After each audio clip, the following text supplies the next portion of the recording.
Tout commence avec un vaisseau flottant dans l'espace. Un mouvement oculaire révèle qu'il reste une personne vivante à bord. Ryland Grace.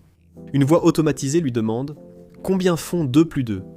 Il ne répond pas, échouant ainsi l'évaluation cognitive dès le début et laissant clairement supposer un problème.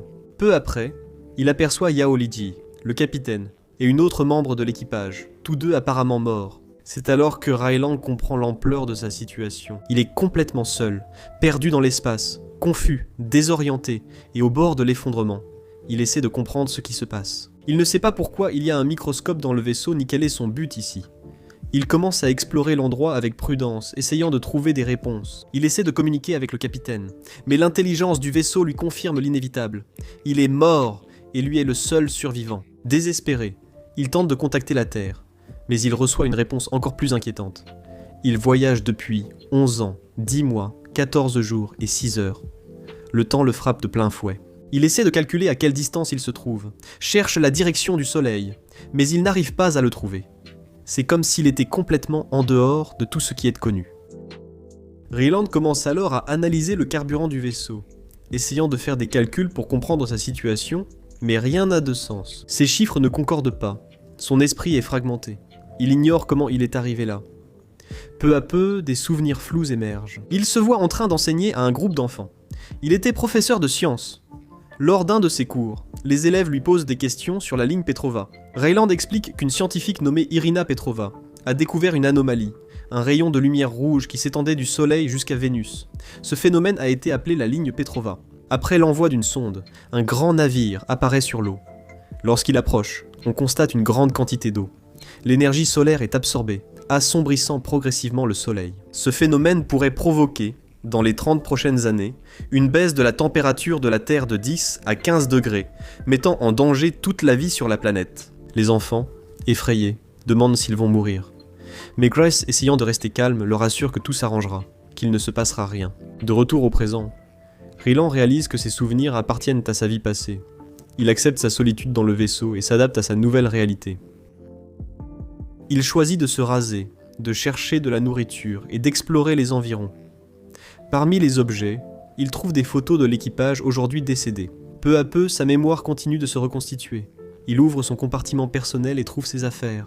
La solitude commence à l'affecter profondément, le menant même à danser avec un mannequin, tandis que jour après jour, il continue de prendre des notes et d'essayer de ne pas perdre la raison. Dans un autre souvenir, Eva Stratt, chef de l'équipe Petrova, rend visite au Dr Grace.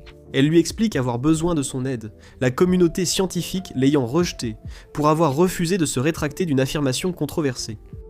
Elle insiste sur le fait que, malgré tout, on a besoin de lui. Pendant qu'ils discutent, Karl, un homme chargé de la sécurité de l'équipe Petrova, apparaît. Il accompagne Eva Stratt et renforce le sérieux de la situation. Eva Stratt informe Ryland Grace que des échantillons de la ligne Petrova sont tombés et qu'elle a besoin qu'il identifie leur nature. À ce moment, le docteur saisit l'ampleur du problème. Le soleil meurt vraiment.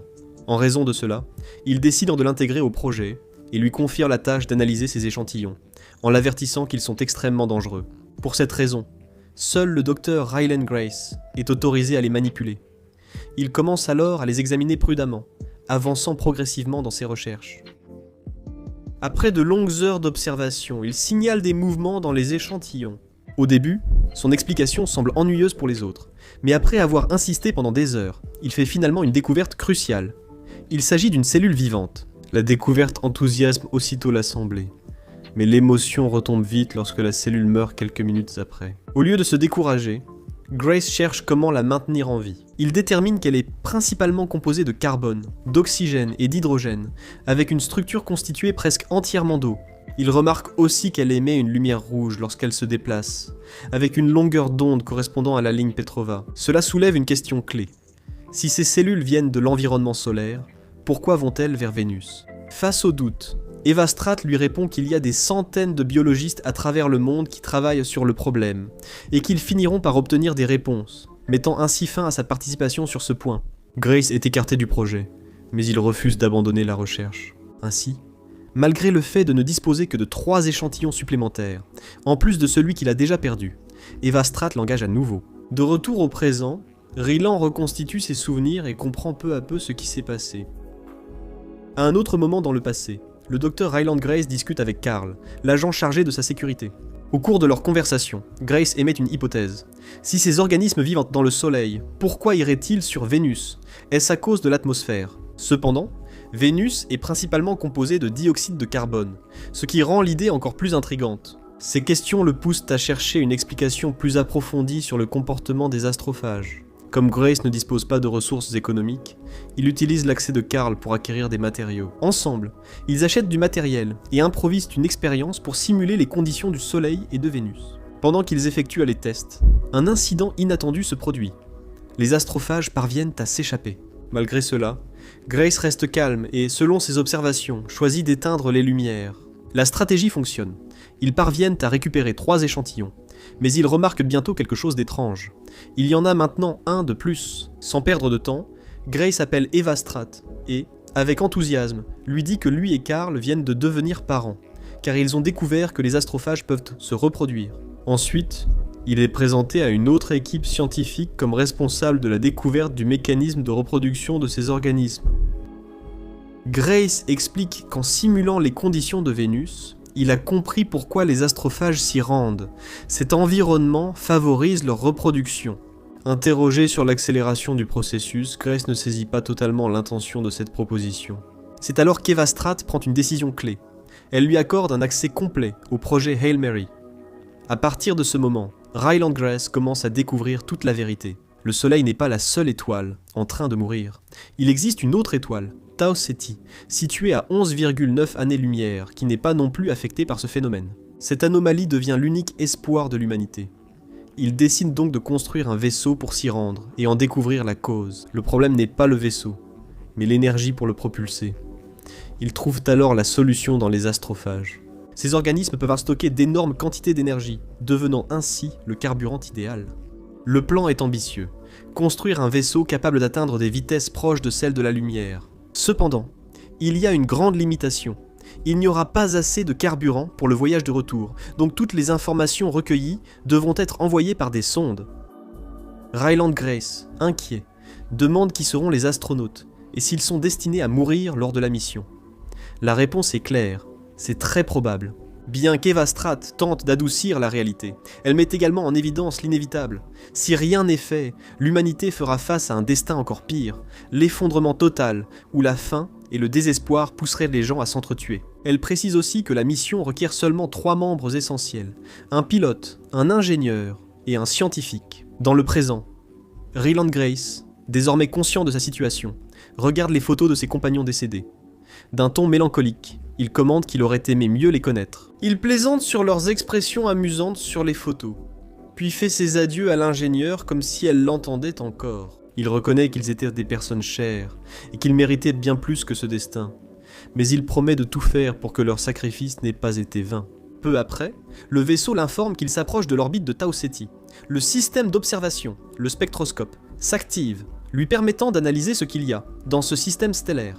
Avec la lumière rouge, il détecte une ligne Petrova, mais contrairement à celle du Soleil, elle n'affaiblit pas l'étoile. Cependant, en regardant de plus près, il découvre quelque chose d'inquiétant, un objet gigantesque. En comprenant le danger, Grace tente de fuir, mais c'est inutile. Peu importe où il va, le vaisseau inconnu le suit.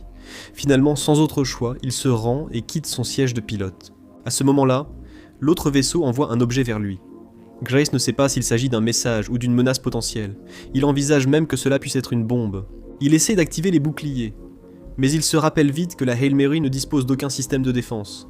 La seule façon d'intercepter l'objet est de sortir dans l'espace. Bien qu'il hésite, au dernier moment il finit par être expulsé et obligé d'agir. Grâce à son ingéniosité, il parvient à attraper l'objet et à retourner au vaisseau. Cependant, il ne peut pas l'ouvrir normalement. Cela lui rappelle une conversation du passé, au cours de laquelle Eva Stratt discutait avec d'autres scientifiques sur le fait que certains instruments ne fonctionneraient pas correctement à Tau Ceti. En raison des différences de gravité, la solution était évidente. Il devait s'adapter. En suivant cette logique, Grace désactive la gravité artificielle du vaisseau. De cette façon, il parvient finalement à ouvrir l'artefact. À l'intérieur, il découvre quelque chose d'inattendu. Une carte. Celle-ci semble indiquer l'emplacement de celui qui l'a envoyé. Grace, comprenant l'opportunité, marque la position de la Terre et renvoie l'artefact. En traversant, l'extraterrestre s'approche d'elle. Grace remarque que la créature imite chacun de ses gestes, comme si elle apprenait instantanément. Malgré l'étrangeté, Elle ne ressent aucune peur. Elle s'approche avec prudence et remarque quelque chose d'encore plus déconcertant. L'être n'a pas de visage comme les humains. Pourtant, cela ne l'arrête pas. Et peu à peu, elle parvient à établir un premier lien. L'extraterrestre lui présente un nouvel objet. Grace l'ouvre. Elle ne comprend pas tout de suite son utilité, mais lui en est reconnaissante. Elle est sur le point de partir lorsqu'elle remarque un détail important. L'objet semble représenter une structure moléculaire.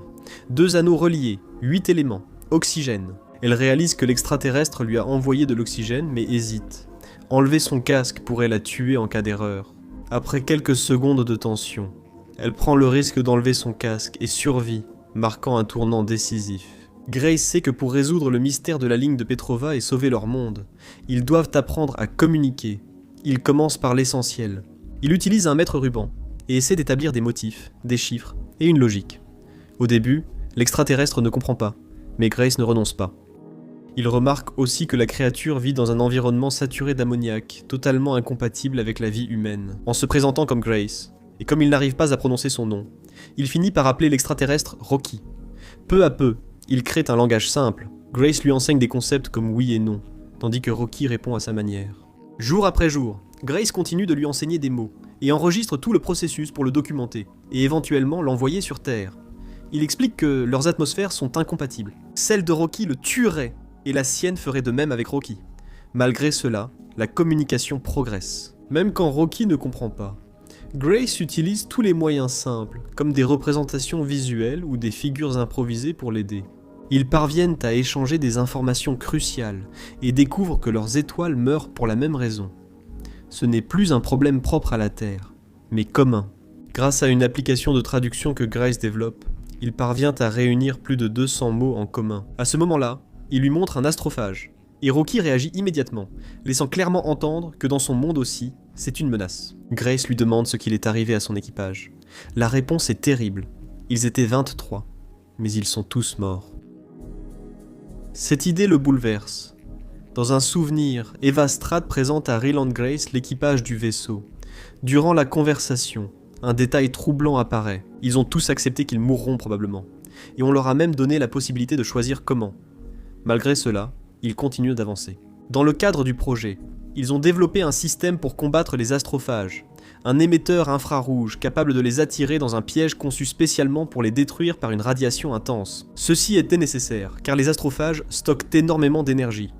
Même une petite quantité peut générer assez de chaleur pour faire fondre du métal en millisecondes. En testant le système, ils découvrent la réelle dangerosité des astrophages. De retour, Ryland Grace accepte une vérité inconfortable. Il ne voulait pas aller dans l'espace comme les autres. Il n'était pas un volontaire prêt à se sacrifier. Pourtant, il est maintenant là-bas, et il n'y a pas de retour en arrière possible. La seule chose qu'ils feront tout leur possible pour sauver leur monde respectif. Au fil du temps, Rocky s'adapte à la cohabitation et apparaît dans une petite sphère d'ammoniac, ce qui lui permet d'approcher l'environnement de Grace sans danger. Ils partagent désormais l'espace plus directement. Rocky organise la zone de travail, montrant à Grace comment la structurer selon sa logique. Malgré leurs différences, ils développent une dynamique fonctionnelle. Même si Grace ne peut s'empêcher de remarquer que les habitudes de Rocky, en particulier celles liées à son alimentation, lui semblent assez étranges. Au fil de ses recherches, Grace découvre que l'espèce de Rocky ignore le concept de rayonnement, ce qui l'amène à une hypothèse inquiétante. Les astrophages ont été stockés près de la zone de travail de Rocky, ce qui a pu exposer son équipage à un rayonnement mortel. Cela pourrait être la véritable cause de la mort de tous ses compagnons. En avançant, Grace explique à Rocky que la ligne de Petrova bouge constamment et n'est pas statique. Ils devront donc utiliser la gravité des planètes pour bien se placer dans cette ligne et étudier précisément le phénomène. Dans un moment intime, Grace invite Rocky à explorer une simulation de la Terre. L'expérience bouleverse l'extraterrestre, puis la discussion prend une tournure inattendue. Grace mentionne que Rocky semble regretter son partenaire. De son côté, il admet qu'il n'a pas de partenaire actuellement, même s'il en a eu un dans le passé. De retour dans le vaisseau, dans le présent, Grace montre à Rocky une étoile qu'elle a analysée, appelée Anya. Rocky, avec sa logique, répond que ce nom équivaut à quelque chose comme Tau Ceti, et qu'il le trouve ennuyeux. Grace décide alors de le rendre plus intéressant. Des éclairs de lumière rouge. Dans cette dynamique plus légère, il décide même de donner un nom humain à la compagne de Rocky, Adriane, et ils utiliseront ce nom pour la planète qu'ils ont trouvée, afin de faire les tests. Grace arrive à une conclusion troublante. Si les astrophages voyagent pour se reproduire, il devrait y en avoir beaucoup plus. En approfondissant ses recherches, il observe quelque chose d'inattendu. D'autres formes de vie existent sur cette planète. Des cellules différentes des astrophages, semblables à celles de leur monde. En fait, il découvre que ces nouvelles formes de vie agissent comme des prédateurs naturels des astrophages, les éliminant. Il comprend alors que la solution n'est pas de les détruire, mais d'utiliser leurs prédateurs, les cellules de la planète qu'ils ont appelées Adrian. S'ils amènent cette vie sur leur planète, ils pourraient stopper la menace. Pendant que les astrophages documentent tout dans leurs enregistrements, Rocky apparaît et commence aussi à participer aux enregistrements, essayant de communiquer avec la Terre. Il demande alors à Grace pourquoi il ne rentre pas simplement chez lui pour tout expliquer. Grace lui révèle alors la vérité. Son vaisseau a assez de carburant pour l'aller, mais pas pour le retour. Il ne reviendra pas. Rocky, furieux, lui rappelle qu'il avait promis de revenir. Grace, résignée, essaie de le rassurer.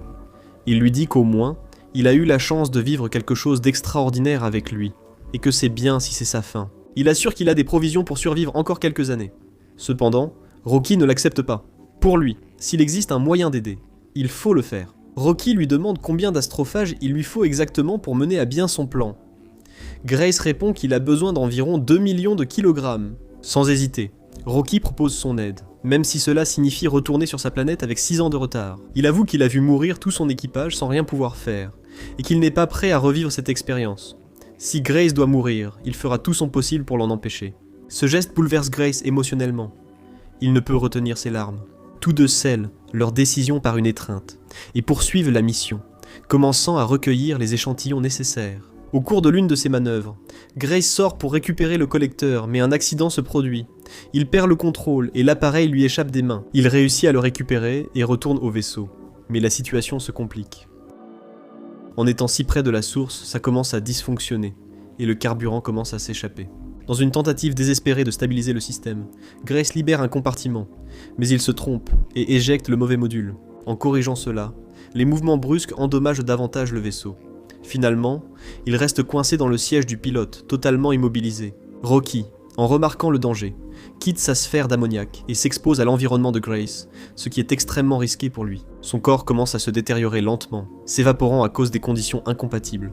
Malgré cela, il parvient à sauver Grace et à le mettre en sécurité. Alors que Grace revient à elle, son esprit repart dans le passé où la vérité est révélée. Une erreur de calcul dans ses recherches a causé l'explosion d'une installation, tuant toute l'équipe scientifique devant voyager, sauf 2 personnes. Pour cette raison, un remplaçant était nécessaire de toute urgence pour la mission. Grace n'était pas volontaire, il a été choisi parce qu'il était le seul expert disponible en astrophage. Il n'était ni astronaute ni préparé, mais remplissait les critères. Sans famille ni responsabilité, il a eu seulement 3 heures pour accepter. De retour, Grace se réveille et suit les marques laissées par Rocky au sol. Il découvre qu'il a réussi à regagner son environnement d'ammoniac, mais dans un très mauvais état, vivant mais inconscient. Grace comprend la gravité de la situation. Si Rocky n'est pas surveillé, il pourrait ne jamais se réveiller. Alors il fait ce qu'il a appris de lui. Il reste éveillé, à veiller sur lui. Pendant ce temps, il continue d'enregistrer des messages. Il raconte avoir tenté diverses méthodes pour garder Rocky en vie, dont la fabrication d'une lampe chauffante. Dans un enregistrement, il laisse un dernier message. Quoi qu'il arrive, ils doivent sauver les 2 planètes. Ensuite, il poursuit l'expérience. Il mélange les nouvelles cellules de la planète Adrien avec les astrophages récoltés, et cela fonctionne. Les astrophages commencent à mourir. Sa théorie était correcte. Il appelle cet organisme Taumeva, le prédateur naturel des astrophages. Grace, excitée, raconte à Rocky endormi qu'il a trouvé la solution. Maintenant, il a les données.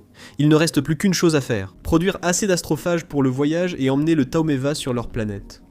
Cependant, il a encore besoin de Rocky, ne sachant pas comment acheminer sa part de Taumeva sur son monde. Épuisé, Grace finit par s'endormir. Quelque temps plus tard, Rocky se réveille. Les retrouvailles entre eux sont profondément émouvantes. Sans un mot, ils s'enlacent. Grace montre à Rocky l'élevage que Rocky a conçu, lequel a parfaitement fonctionné. Grâce à leur découverte, ils décident de célébrer avec une petite fête entre eux. En signe d'amitié, Grace offre quelques cadeaux à Rocky, un ordinateur portable contenant des informations sur la Terre et une petite balle à son effigie. Rocky, ému, lui dit qu'il ne l'oubliera jamais, même s'il admet ne pas lui avoir apporté de cadeau. En retour, Grace demande à visiter son vaisseau. Protégé par un équipement à base d'ammoniac, il entre chez Rocky et s'émerveille de sa technologie. À ce moment-là, un souvenir du passé refait surface avec force. Grace avoue à Eva Stratt qu'il ne peut pas accomplir la mission et qu'ils devront trouver une autre solution. Il tente de justifier sa décision en disant que la population mondiale subirait d'énormes pertes dans 30 ans, mais il ne trouve pas le courage nécessaire. Eva Stratt, ferme et déterminée, ordonne de le faire. Voyant que Grace résiste, elle prend une mesure extrême. Elle ordonne qu'on le capture et qu'on le plonge dans le coma plus tôt que prévu. Contre sa volonté, Ryland Grace est envoyé dans l'espace. En visitant le vaisseau de Rocky, ses souvenirs lui reviennent. Il comprend qu'il n'a jamais voulu partir, mais cela n'a plus d'importance. Il est là, et tout dépend de lui. Au moment des adieux, Rocky lui dit que plus personne ne le surveillera en dormant, mais qu'il est très courageux, l'homme le plus courageux qu'il connaisse, et le seul. Ils se disent au revoir dans leur langue, se touchent les bras, scellant une amitié qui transcende les espèces, puis partent vers leur destin. Grace se prépare pour un voyage de 4 ans et 11 mois. Cependant, quelque chose d'inattendu se produit. Les systèmes détectent une anomalie. En enquêtant, elle découvre une fuite. La Taomeba s'est échappée et a évolué. Il comprend le danger et pense à Rocky. Si ces organismes consomment son carburant, le vaisseau tombera en panne, et sinon les radiations le tueront. Une mort lente et douloureuse l'attend, seul. Il fait alors face à la décision la plus difficile de sa vie. Il ne peut pas tout faire. Soit il rentre chez lui, soit il sauve Rocky. Il n'y a pas de juste milieu. Avant de décider, il vérifie l'essentiel et envoie des sondes vers la Terre avec toutes les infos. Il envoie suffisamment d'échantillons de Taomeba, ainsi que tous les enregistrements de ses découvertes avec Rocky. L'humanité aura une chance. Ensuite, il prend sa décision. Sa mission n'est plus de rentrer, mais de sauver son ami. Après un long périple, il retrouve le vaisseau de Rocky. Il l'atteint et commence à établir le contact. Après quelques instants d'incertitude, Rocky apparaît et ils se retrouvent tous les deux. Sur Terre, Eva Stratt reçoit les enregistrements et les transmissions de Grace, confirmant que la solution est arrivée. Plus tard, on voit Grace vivre sur la planète de Rocky, Erit. Là-bas, Rocky et sa compagne, que Grace a appelée Adriane, ont recréé une version des plages de la Terre pour qu'il puisse se sentir plus à l'aise dans cet environnement extraterrestre. Finalement, ils lui font une proposition, devenir professeur de sciences. Grace accepte. C'est ainsi qu'une nouvelle vie commence, enseignant à l'espèce de Rocky, transmettant tout son savoir, concluant son histoire non pas comme un héros traditionnel, mais comme quelqu'un qui a trouvé un but dans l'inattendu. Si tu as aimé, mets un like à la vidéo et abonne-toi pour plus. C'est tout pour aujourd'hui. À la prochaine.